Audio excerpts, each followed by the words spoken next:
রাধা অষ্টমী ব্রত কেন পালন করবেন, কেন রাধা অষ্টমী শ্রীকৃষ্ণের পরম আনন্দের দিন এবং রাধা অষ্টমীতে কি কি করবেন আর কি কি করবেন না, সমস্ত বাধা বিপত্তি দূর করতে কি করবেন, রাধারানীর প্রিয় ফুল কি ও এই ব্রত পালনে কি কি পুণ্য লাভ হয়, এই সব কিছু প্রশ্নের উত্তরই জানবো আজকের এই ভিডিওটির মাধ্যমে। তাহলে চলুন আজকের ভিডিওটি শুরু করা যাক। ভাদ্র মাসের শুক্লপক্ষীয় অষ্টমী তিথিতে বিশাখা নক্ষত্রে দিবসের অর্ধভাগে অভিজিৎ ক্ষণে শ্রী রাধিকা দেবী ধরাতলে আবির্ভূত হন। ভগবান শ্রীকৃষ্ণ নারদকে বলেন, ওই দিন বৈষ্ণবগণের সহিত বিবিধ উপহার, নৈবেদ্য ও বস্ত্রালঙ্কারাদি দ্বারা রাধিকার পূজা করবে, তাহাতে রাধিকা অত্যন্ত প্রীত হন। রাধিকা প্রসন্ন হইলে আমিও অত্যন্ত সন্তুষ্ট হইয়া থাকি। ভবিষ্যৎ পুরাণে নারদ প্রতি শ্রীকৃষ্ণ বাক্য। রাধা অষ্টমীর দিন উপবাস থাকিয়া মধ্যাহ্নে পুজো উৎসবাদি পালন করে এবং পরের দিন পালন করতে হয়। দুপুর পর্যন্ত উপবাস শাস্ত্রসম্মত নহে, তবে অসমর্থের জন্য দুপুর 12টায় অভিষেকের পর অনুকল্প প্রসাদ পাওয়া যাবে, কিন্তু নিরাহারী ব্রতই শ্রেষ্ঠ। যারা নিরাহার থাকতে পারবেন না তারা পঞ্চরবি শস্য বর্জন করে একাদশীর ন্যায় ব্রত পালন করবেন। শ্রী রাধার জন্মজয়ন্তী রাধাষ্টমী তিথিতে রাধা এবং কৃষ্ণ উভয়েরই পূজা করা হয়। দাপর যুগে শ্রীলক্ষ্মী রাধারানী রূপে জন্মগ্রহণ করেন, তাই শ্রী রাধা কৃষ্ণ বল্লভা তিনি হরিপ্রিয়া। যেমন লক্ষ্মীনারায়ণ তেমনই রাধাকৃষ্ণ। রাধা অষ্টমীতে ষোড়শোপচারে শ্রীরাধার পূজা করলে ধন সম্পদ, ঐশ্বর্য, বৈভব এবং সর্বসুখ প্রাপ্তি হয়। পূজান্তে জপ, ধ্যান, গায়ত্রী ও প্রণাম মন্ত্রে প্রণাম। রাধা অষ্টমীর ব্রত রেখে ভক্তরা শ্রী রাধারানীর কাছে প্রার্থনা করবেন যে শ্রী লক্ষ্মী দেবী বিশ্বের বন্দনীয় যুবতীগণ দ্বারা পূজিত হলেও রূপ, নবযৌবনাদি সম্পত্তি, সৎস্বভাব ও মনোজ্ঞ লীলা বিষয়ে যে শ্রী রাধিকার সমান নন এবং যে শ্রী রাধিকা অপেক্ষা জগতে অধিক গুণসম্পন্না কেউ নেই, সেই শ্রী রাধিকা আমাকে তার শ্রী পাদপদ্মের দাস্য দান করুন। শ্রী রাধারানীর দাসত্ব গ্রহণ করার অর্থ হল শ্রীকৃষ্ণের কৃপা লাভ। তাই শ্রীকৃষ্ণের কৃপা পেতে আপনাকে আগে রাধারানীর কৃপা আশীর্বাদ লাভ করতে হবে। রাধারানী পরম করুণাময়ী, কৃপাময়ী। তিনি সহজেই ভক্তকে কৃপা করেন। তিনি যাকে কৃপা করেন ভগবান শ্রীকৃষ্ণ নির্দ্বিধায় তাকে কৃপা করেন, এর কোনো দ্বিমত নেই। ফলত সে ভগবত ধাম প্রাপ্তি করেন। বিশেষত এই কলিযুগে গোলকের প্রেমধন কিংবা কৃষ্ণ কৃপা পেতে হলে আপনাকে অতি অবশ্যই শ্রীমতী রাধা ঠাকুরানীর কৃপা লাভ করতে হবে। গুরুশ্রেষ্ঠ প্রভু বলরাম দেব ও নিত্যানন্দ প্রভুর কৃপা লাভ করতে হবে। রাধারানীকে ডিঙিয়ে বা উপেক্ষা করে কৃষ্ণকে লাভ করার বিন্দুমাত্র সুযোগ আপনার হাতে নেই, যা শাস্ত্রেও প্রতিপন্ন করা হয়েছে। আগে রাধারানীর কৃপা, তারপর কৃষ্ণ কৃপা, এটাই সিম্পল প্রসেসিং। তাই সকলে রাধাষ্টমী ব্রত পালন করে ভগবানের অশেষ কৃপা লাভ করুন এবং আপনার প্রকৃত আলয় গোলকধামে ফিরে যান। রাধাষ্টমী হল ভগবান শ্রীকৃষ্ণের পরম সুখময় দিন। ভগবত ধামে বর্ণিত আছে, যদি আমরা বৃক্ষের শিকড়ে জল সিঞ্চন করি তাহলে তা পূর্ণ বৃক্ষের ডাল, পাতা, পল্লব, ফুল সমস্তই পুষ্টিপ্রাপ্ত হয়। তেমনি শ্রীকৃষ্ণ সমস্ত অস্তিত্বের পার্থিব এবং অপার্থিব জগতের সমস্ত কিছুরই উৎস। তিনি সর্বকারণের কারণ এবং প্রত্যেকে ও সমস্ত কিছু তার থেকেই আসছে। তাই যখন শ্রীকৃষ্ণ সন্তুষ্ট হন তো আমরা তখন পারমার্থিক সন্তুষ্টির পরম পুষ্টি দেখতে পাই। তাই কৃষ্ণকে সন্তুষ্টকরণের মাধ্যমে আমরা শুধু নিজেরাই তৃপ্ত হই না, আমরা সমস্ত জগৎ সংসারকে সন্তুষ্টি প্রদান করতে পারি এবং ভগবান শ্রীকৃষ্ণের কাছে কোনো পরমানন্দ নিয়ে আসে, তার প্রিয় রাধারানীর আনন্দ। তাই আমাদের প্রেম ভক্তি, সকৃতজ্ঞ চিত্ত এবং পূর্ণ আনন্দে শ্রীমতী রাধারানীর পূজা করা উচিত, বিশেষ করে রাধা অষ্টমীর দিন। কেন রাধা অষ্টমী হল শ্রীকৃষ্ণের পরমানন্দের দিন? চৈতন্য চরিতামৃতে বর্ণিত আছে, শ্রীমতী রাধারানী ভগবান শ্রীকৃষ্ণের আহ্লাদিনী শক্তি এবং তার থেকে তিনি অভিন্ন। তিনি বৈকুণ্ঠে নারায়ণ পত্নী সমস্ত লক্ষ্মী দেবীর উৎস। তিনি শ্রীরামচন্দ্রের পত্নী সীতামাতার উৎস। তিনি পার্বতী এবং দুর্গার উৎস, যারা জড়জগতের লালন পালনের জন্য আবির্ভূত হয়েছিলেন। শ্রী রাধা, শ্রী সীতা, শ্রী লক্ষ্মী অভিন্ন ঠিকই, কিন্তু শ্রীমতী রাধারানী তার প্রকৃত রূপ। পূর্ণ ঐশ্বর্য, তার চরম প্রেম ভক্তি ভাব ইত্যাদি নিয়ে বৃন্দাবনের চিন্ময় ভূমিতে নিজেকে প্রকাশিত করেছিলেন।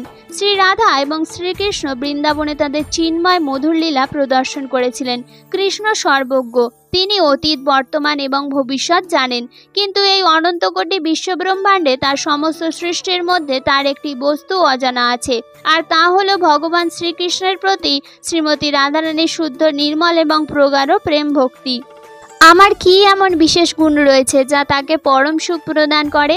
আমার প্রেমের মাধুর্য আস্বাদন করে সে কি আনন্দ পায়? তার প্রেমের প্রকৃতিই বা কী? আমাকে ভালোবেসে সে কি সুখ অনুভব করে? কৃষ্ণ নিরন্তর এই চিন্তা গভীরভাবে করতে থাকেন, কিন্তু একটি বিষয় তিনি উপলব্ধি করেন, তিনি পরিপূর্ণভাবে শ্রীমতী রাধারানীর ভক্তির অধীন। শ্রীমতী রাধারানী ভক্তির সর্বোচ্চ রস, পবিত্র নির্মল ভক্তিকে প্রকাশ করার জন্য আবির্ভূত হয়েছেন। তিনি হলেন কৃষ্ণ ভক্তির সর্বোচ্চ আধার। তার কৃপা বিনা কেউই ভক্তি লাভ করতে পারে না। শ্রী চৈতন্য রূপে তিনি সমগ্র পৃথিবীতে পবিত্র নাম জপের মাধ্যমে তার প্রেম বিতরণ করেছেন। হরে কৃষ্ণ কৃষ্ণ কৃষ্ণ হরে হরে, হরে রাম রাম রাম হরে হরে।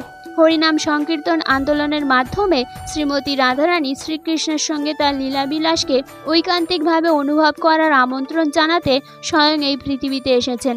জলদূতে শ্রীল প্রভুপাদ একটি সুন্দর প্রার্থনা লিখেছেন, হে আমার সমস্ত ভ্রাতাগণ, শ্রীমতী রাধারানী তোমাদের উপর তার কৃপা বর্ষণ করলে তবেই সৌভাগ্য প্রাপ্ত হবে।